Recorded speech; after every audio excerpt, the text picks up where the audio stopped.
The silence of Hollow Creek. Hollow Creek was a small, sleepy town in the Midwest where everyone knew each other and crime rarely went beyond petty theft or drunken brawls.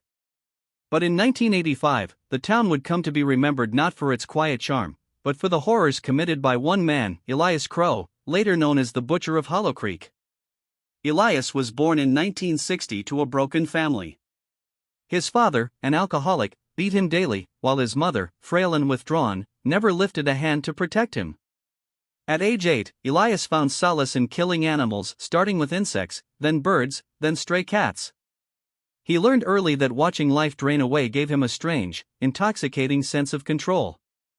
By the time he was 12, Elias had been expelled from school for stabbing a classmate with a pencil. Teachers described him as quiet but unnervingly cold. His only passion was drawing dark sketches of butcher knives, blood, and faceless corpses. At 18, after his mother's death, Elias left home and worked odd jobs. He became a butcher's apprentice, where he perfected the art of carving flesh.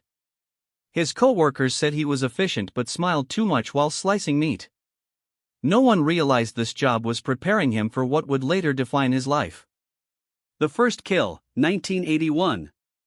Elias's first human victim was Clara Dawson, a 24-year-old waitress who worked late shifts. He followed her home after midnight one rainy evening. When she refused his awkward attempt at conversation, rage consumed him. He ambushed her in the alley, strangling her with his belt. But strangulation wasn't enough.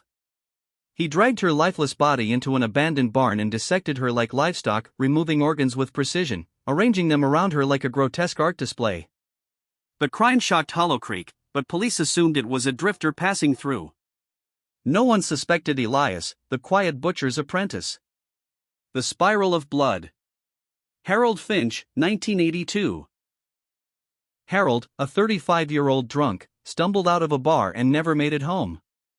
Elias picked him up in his truck, promising a ride. Instead, he drove him deep into the woods, where he tied Harold to a tree. Using butcher knives, Elias carved symbols into Harold's chest before slitting his throat. He left the body hanging upside down, like slaughtered cattle. Sarah and Daniel Moore, 1983. A young married couple became Elias's first double kill. He broke into their farmhouse at night. Sarah screamed, which triggered his fury. He bludgeoned Daniel with a hammer and forced Sarah to watch before stabbing her 17 times. He left their corpses side by side in bed, covering them with butcher paper as though they were cuts of meat. Emily Carter, 1984. Emily was only 16, walking home from school. Elias kidnapped her in broad daylight, locking her in a hidden basement beneath his rented farmhouse. For 3 days, he tortured her, starving he.